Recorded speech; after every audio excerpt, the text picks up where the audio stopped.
This is Susan Wilbanks with blendedinsight.com. I am a holistic and integrative healing arts practitioner, an intuitive, and an energy healer. In this podcast, I share tips, tools, and suggestions that have helped me along my path in hopes of inspiring and helping you along yours. Let's get started with today's podcast topic. Hello, Bright Soul. Thank you so much for joining me on another podcast. I appreciate you from the bottom of my heart.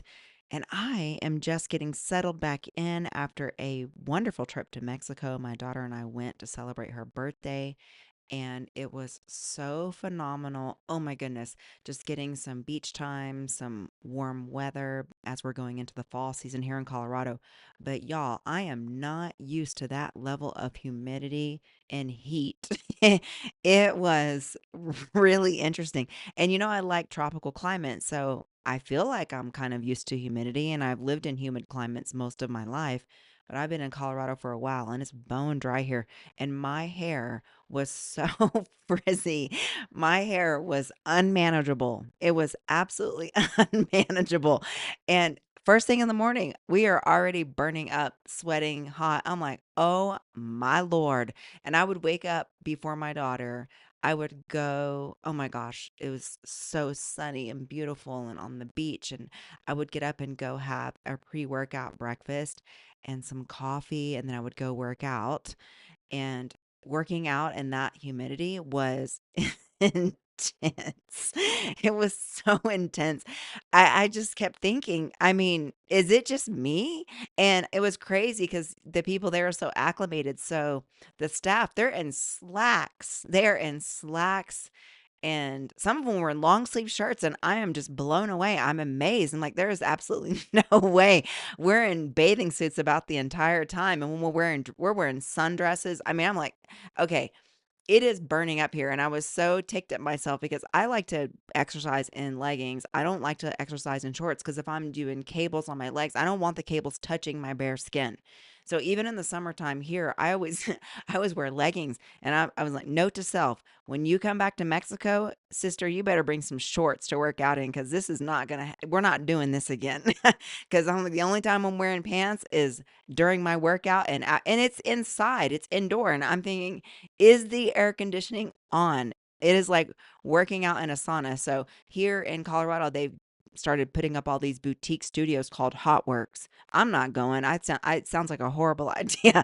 But anyway, it's like working out in a sauna. So the idea is, oh, you go in and you get on an elliptical or a treadmill, and it's in a sauna. We're trying to hack everything anymore, and I'm so over it anyway. And I thought to myself, that sounds like a perfect opportunity to pass out and exhaust myself. That's a big no thanks for me. So anyway, I was thinking while I'm working out, yeah, I think this is like Hot Works, and yeah, it's a double no thanks for me. And anywho, this is one other thing I have to share because I'd shared with you all years ago when we went to Hawaii. Our thing, anywhere we go, we love animals, and we kind of have this thing. Well, we're compassionate. So if we see an animal that's injured, in Hawaii, there were a lot of these birds, and the birds had little wounded feet. I don't know what you call their little, is it feet? Anyway, it's not their beaks, it's their little tiny feet. Anyway, their feet were wounded. I don't know if it's because it's in the ocean and they're getting, people pollute and they get strings caught. I don't know. But we felt so sorry for them. So there's signs everywhere, please don't feed the birds, mahalo. And we honestly didn't notice that at first. So we would go to this swim up bar place and get fries from it, and we would feed the birds fries. But we would try to do it slick, like, oh my goodness, oops, dropped it. And then all of a sudden, if you all remember the Mary Poppins movie when they had this whole song about feeding the birds and the birds were like flocking, all of a sudden it would be like something out of a horror movie because there'd be so many birds flocking to where we are to eat, and you're not supposed to do it. We realized it later, and I thought, okay, we have to stop, but it was bad because we felt sorry for him. So anywhere we go, you know, my daughter, she starts it. She's a Virgo. She's very compassionate, so she'll start throwing stray animals food. So here we are in Mexico. It's tropical climate, and there are stray cats, and we love cats. So, and I didn't even notice them at first. My daughter did. So she starts giving them like fish. We were eating fish, and she starts giving them fish. And there were like two little twin cats, and they were really cute. But when she started feeding the cats, raccoons started coming. And so now it's the same thing. And I'm like, okay, let's stop because I don't, and there was no signs or anything. Staff didn't say anything about not feeding them. So we really liked this one place that we were going. So same thing. We're at the pool. We're hanging out at the pool, and we go and get like some wraps. And my daughter starts feeding the birds, and all of a sudden the seagulls start coming in and squawking. And again, it's like out of a horror movie. And people that are laying by the pool, they're watching us, and I'm like, okay. And everyone's speaking different languages, so I'm like, okay, they're probably thinking enough. So I said, stop, stop, stop. This is we're drawing attention to ourselves. So anywho, we go back to this restaurant another night, and we're eating and we see those same cats. And I told my daughter, don't start because the raccoons are going to start coming out. So she's not. And then we see the raccoons. They're used to people, obviously, probably a bunch of tourists feed them, which the staff's probably so irritated because then it draws in all these wild animals. So there's a table next to us and they're drinking a lot of alcohol, and you know that turns off your brain. So one of the ladies is trying to shake hands with the raccoon and interact with this raccoon, which is probably a terrible idea. And so the staff sees her trying to do it, and of course she'd had way too much to drink. The staff came over and was like, no, no, no, don't do that. So she's like, oh, okay, ha, and she thinks it's funny, whatever. She goes back to eating. So then I'm like, okay, that's crisis averted. Let's move on. I'm talking to my daughter, y'all, and I feel a little paw on my leg, and I jumped because it startled me. It startled me. The little raccoon, y'all, had walked up to me and put its little paws on my leg. I felt its little nails go. He didn't hurt me, but he was just begging. He was begging me for food. And I thought, what is really going on? Anyway, the way I jumped, and the staff, I guess they were watching. I wasn't. Everyone rushes over like, "Oh my God, are you okay?" I'm like, "I'm fine." And I'm telling you, we have these type of encounters. We were laughing so hard. We were laughing so hard. I'm like, "Okay, no more. Let's not do it. Let's not feed these strays, especially not the raccoons, because we don't know if they have disease or whatever. They're adorable. They're absolutely adorable. But I don't think I need to be making that type of close contact with stray animals in Mexico. But anyway, we're back. We're getting adjusted and so grateful for this time.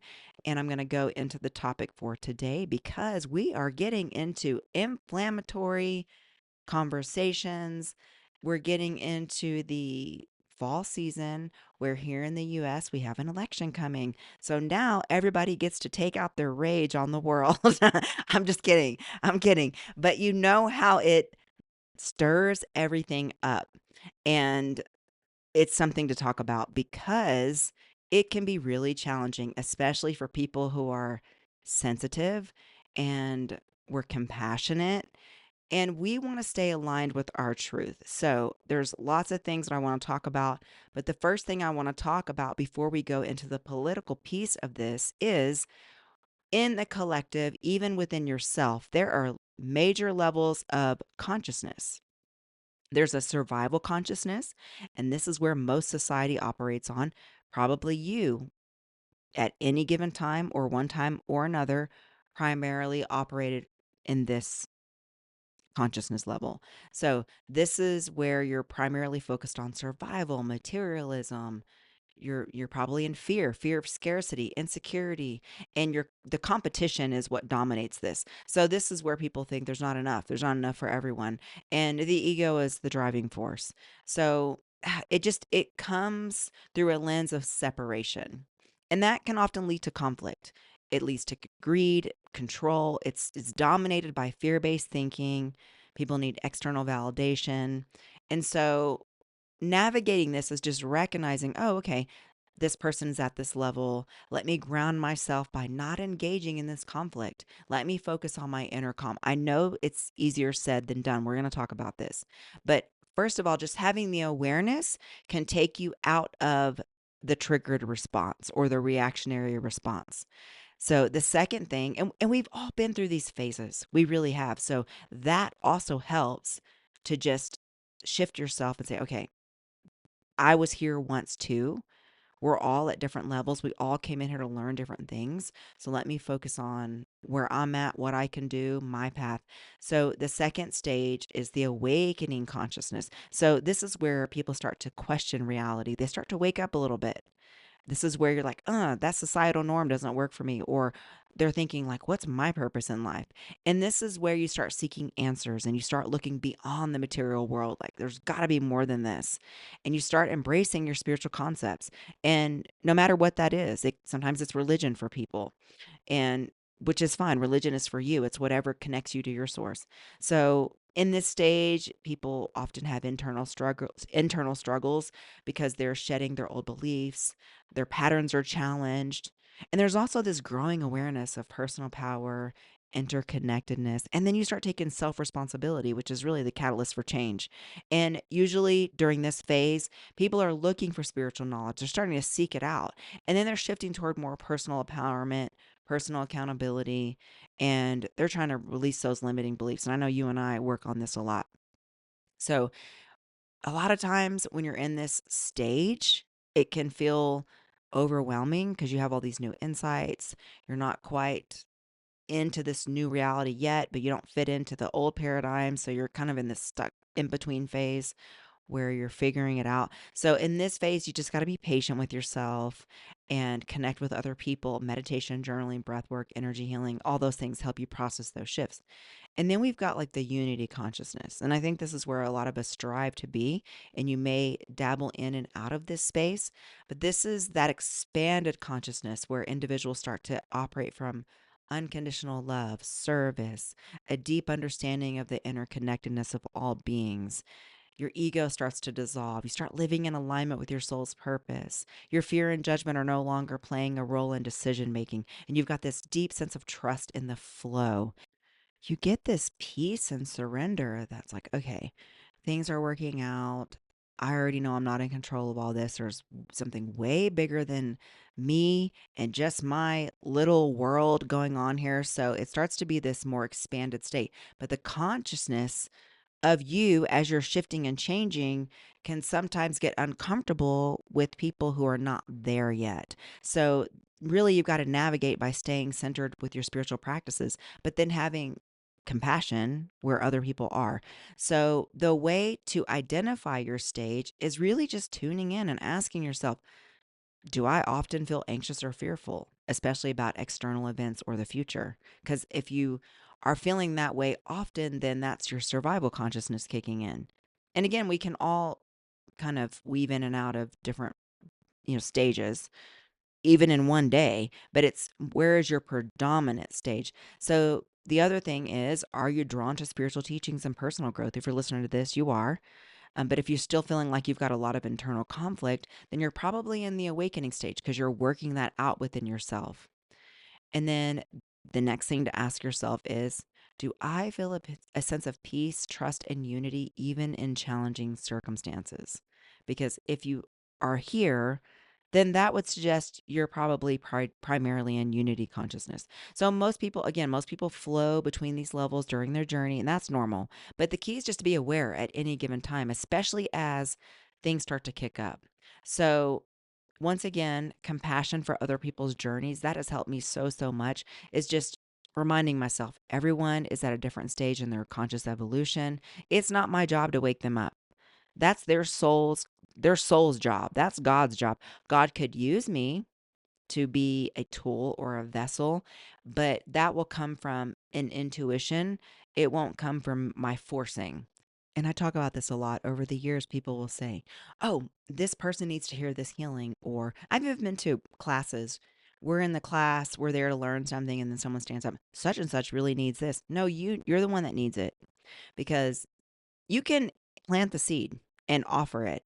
But a lot of times we are wanting to speed people up to where we are because we're making each other uncomfortable. As you change, you make people that aren't ready to change uncomfortable. And as you're changing, being around those people that won't change makes you uncomfortable. In the personality, the ego is always looking to be comfortable. The soul looks for complementary qualities. The ego looks for the same qualities. So managing your energy, protecting your energy by setting boundaries, that's been so helpful for me. Reminding myself I can only live my truth. I can lead by example. I've got to focus on what I'm here to do, let other people do whatever they're going to do. And then reflecting, regularly checking in with myself. And you can do this too. If you find yourself slipping back into fear, scarcity, or stress, that's when I take a moment. I do breath work, I meditate. Awareness is the key to moving back into your higher vibrational state.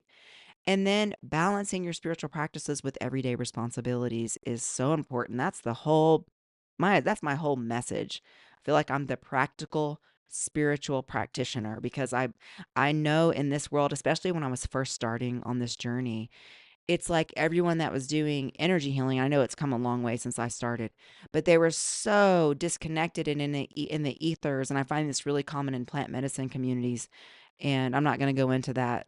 It's just very disconnected from reality. Everything is manifesting, but I'm just going to sit and do it in my head and lay around, and I'm not going to have a structure. I won't have a schedule.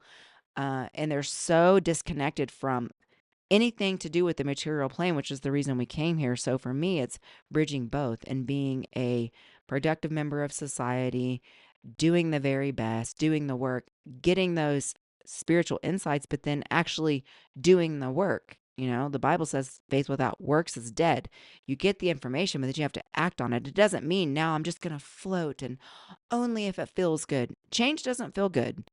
So my work has been bridging spirituality and practicality so that it is applicable to the everyday person. The everyday person that has work, has to get up and go to work, and they have a family to take care of, and they're a productive member of society, and they're also really a spiritual light worker who is here to make the world a better place. So that's who I am. That's what I strive to be. And so that's really my message. So when we have these collective energy shifts, we've got to recognize that collective consciousness is always shifting.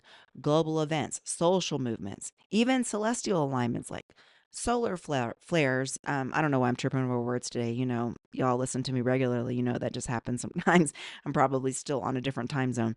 Any case, planetary retrogrades, lunar cycles, like all these things create waves of energy that influence the collective. So that means like the overall vibration of humanity is rising. It has periods of turbulence, it has periods of conflict, and this is going to happen as old structures break down. And when we're navigating the shifts, it just requires you to go deeper, inner work, trusting in divine timing, meditation, energy healing, affirmations, journaling, breath work. These are all tools. I talk about these things because I actually do them and they work and they're accessible for the everyday person. Because what good is all these tools where it's like, oh, well, I have to go on some retreat and go in the jungle and not be in society and, I can't eat Fruit Loops because it has chemicals in it. I can't eat regular stuff. I can't shop at the grocery store. I can't be around people because they drain me. Everything's a trigger. Like that's just not helpful. It's not helpful. And I don't know why the Fruit Loops thing came for an example, but you know what I mean? Like it gets exhausting. And then not only are you going through your own spiritual awakening where you're trying to navigate the soul alignment that's happening, but now you even feel more like a misfit because you can't relate to anybody because you are trying to do all these things at once and it's just simply not feasible. So, the other thing I want to talk about, and this is particularly in politics, because this is happening even in the spiritual community, it happens so during the whole the COVID stuff. I've been calling it the vid. When all that stuff came down and them pushing stuff and all this, there was such a crumbling that I even witnessed even in the spiritual community. I was shocked. I was shocked because my faith is strong, my convictions are strong, and they're even stronger during something like that. But again, I'm in a different stage, so I had to really relax into compassion and understand that people got really into their fear. When you're in fear, you can't think.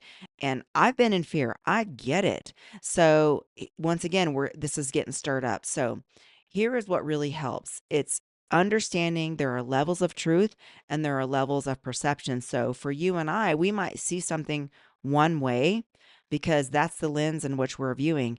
And we're viewing that lens based on our upbringing, our trauma, our education, our spiritual growth. But someone that's in a survival based mindset, which is the lower consciousness, that's going to be focused on fear, scarcity. And then when someone is in a higher consciousness, they're going to prioritize collective well-being, spiritual unity. They're in a more expanded state. Y'all have to forgive me. I'm not gonna, y'all know that I don't edit and I don't go back. It's me. I don't have somebody going in and editing my podcast for me. And as you all know, this was a labor of love. So forgive me and focus on the message, please. I appreciate you. Okay, let's keep it on moving. So in any case, so understanding that there's different filters of reality. And then within the political piece, again, go just remind yourself, okay, if someone's in survival consciousness, they're going to be focused more on security, safety, the preservation of their immediate environment. They don't want to change. So their political views are going to be tend to focus on protecting resources, and they'll be really fear-based, and they're probably going to be very volatile, very angry, and the lens is often very limited. And as people are growing more, they're going to be engaged in more activism. They align with more policies that promote fairness, equality. But even that has a filter because it's based on, again, your own upbringing, where you're at, what you believe, and your spiritual development. Because as we spiritually develop, we can step out of mass consciousness and we can look at things from a completely different lens. But again, we're not all there. So it's having compassion and respect for where people are. So when you're at your higher levels, you're going to look beyond the divisions. Like you're going to be looking at creating systems that align with spiritual values, compassion, justice. But once again, we've got to honor that each person's truth is valid for their journey. I'm not saying that you don't have a different level of truth because you likely do, but on their level of truth from their lens, that's what feels good for them. That's what feels safe and right for them. So while you're discerning which political messages and leaders resonate with you and your higher values and principles, they're doing the same thing. So you've got to avoid getting caught up in fear-based narratives. You've got to align with policies and leaders that support collective growth, your sustainability and well-being. And then a lot of times in the spiritual movement, people will say, well, there's none of them. They're all crap, blah, blah, blah. Okay, got it. That's still your lens. That's still your lens. So it's saying, okay, I understand you're grounded in your own values. So I'm not, so for me personally, I don't focus on specific political parties or personalities. I focus on the values. For me, I look at their can look at their energy. I can look at which chakras are activated. So, but again, most people can't do that. So I don't go around saying, well, this person's chakra, because that's not helpful to the average person. So I just focus on, hey, let me be kind, compassion, let me think, let me critically think. And, for those of us who are really intuitive, we can see right through people. So when their words are not matching the vibe, you're not feeling it, that for us is a red flag. Again, that's not most people. So we want to just embody who we are and have compassion where people are, and then have peaceful dialogues.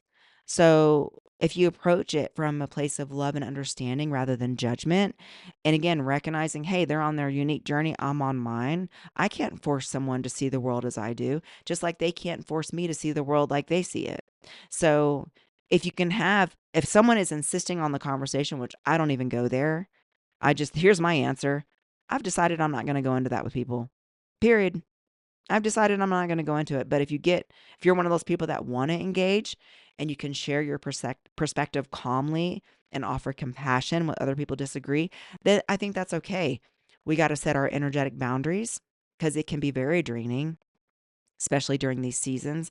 So I protect my energy by setting boundaries on how much. I don't consume media at all unless I go to other sources that are not paid by ads and all those kinds of things. So when I feel like they're too divisive or toxic, I just gracefully remove myself. I gracefully remove myself. My energy is precious. I prioritize my well-being, and there isn't anything I can do. So if it's just venting and blaming and saying people are dumb and all the things that people do, that is not a good use of my energy. I'm not doing it. I don't want to, not going to. I shall gracefully bow out. And here is something that you might think, yeah, okay, Susan, but it works for me, especially worked for me during COVID, is I use it as a tool for spiritual growth.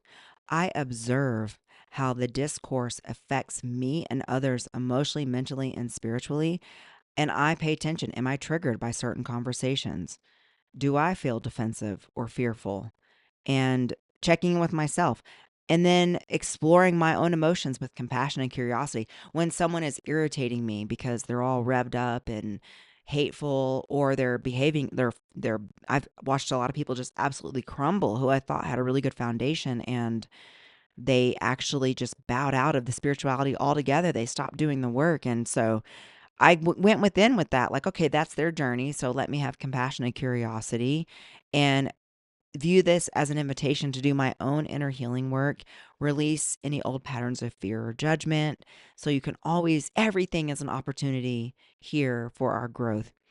Meditation on unity and peace and love, the meditation Twin Hearts that Pranic Healing does, is phenomenal for this. And doing I do guided meditations. It's really interesting because I've created a lot of guided meditations as downloads on my website, and people don't want to actually embody the change and do that piece of the work. They just want to do nothing and just receive the healing, which has its place. I like to receive healings without doing that. So I'm not saying that that's a bad thing. Otherwise, I wouldn't create it. It's a great thing. But are you doing the other work? Because doing visualization work and actually creating that new energetic identity is a key to catapulting yourself into change. So, how are you envisioning your world? This is how affirmations help. This is how guided meditations help. This is how visualization helps. This is how writing your goals in the present tense helps you to create that new energetic identity for you and helps you to embody that person that you want to be and embody that change. It puts you in that state. So, this is why I always create a meditation and just a healing only. Really, for me, I use them both. So, I would do the healing, the meditation piece, and get really resonated within that energetic identity. And then, after I'm doing that and I feel really good and anchored, and I just want to run the energy to knock any of the other stuff off, that's when I would just do the healing only. So I might do a podcast later about how to effectively work with energy healing to create lasting change, but that's a topic for another podcast. So put your energy into action. This is the last thing that's really empowering is, again, spirituality. It's not just about internal work. You've got to show up in the world. Channel your frustrations or passions into actions that align with your values.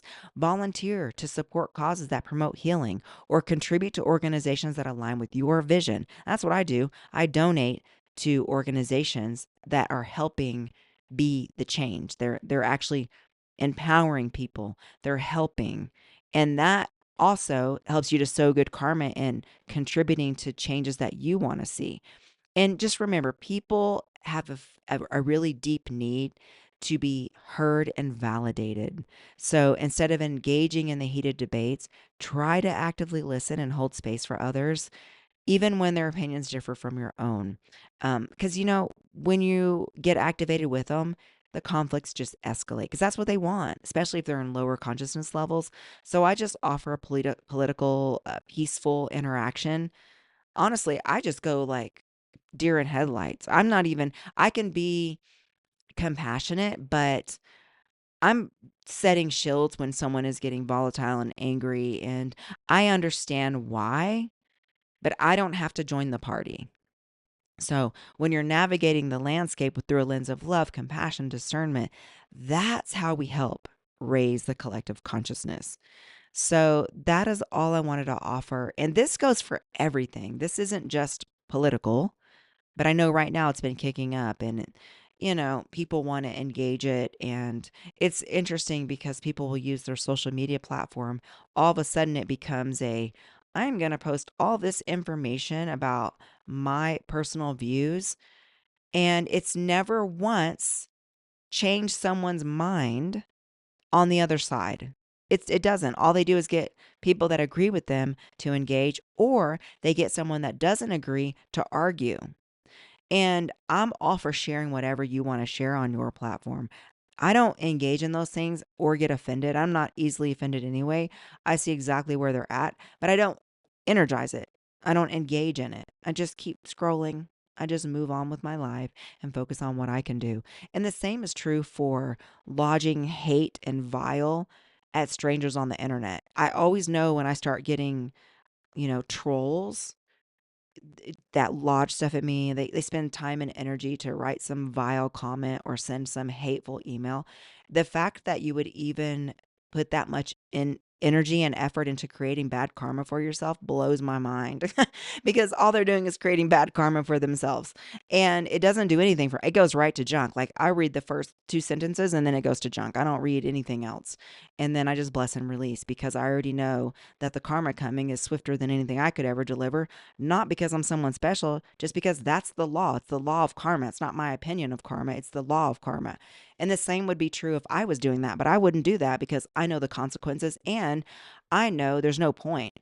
And I have too many other busy things to do. You'll never be criticized by someone who is doing more than you. It's always the low level, keyboard warriors or people sitting around criticizing others who aren't doing anything that do that type of thing, or people that are looking for an argument, or they're just angry so they want to go around, and they wouldn't do that to your face. They don't have that level of courage. So the same is true in this political climate.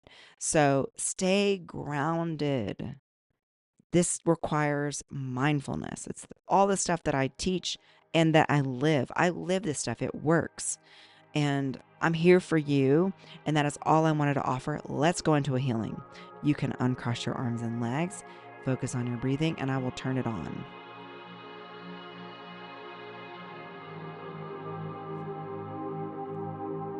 And if you can just do some deep breathing, some deep conscious breathing while I'm doing this healing, it will help to move the energy out.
Okay, and so it is. And oddly enough, during that healing, I saw someone getting angry at receiving certain mail.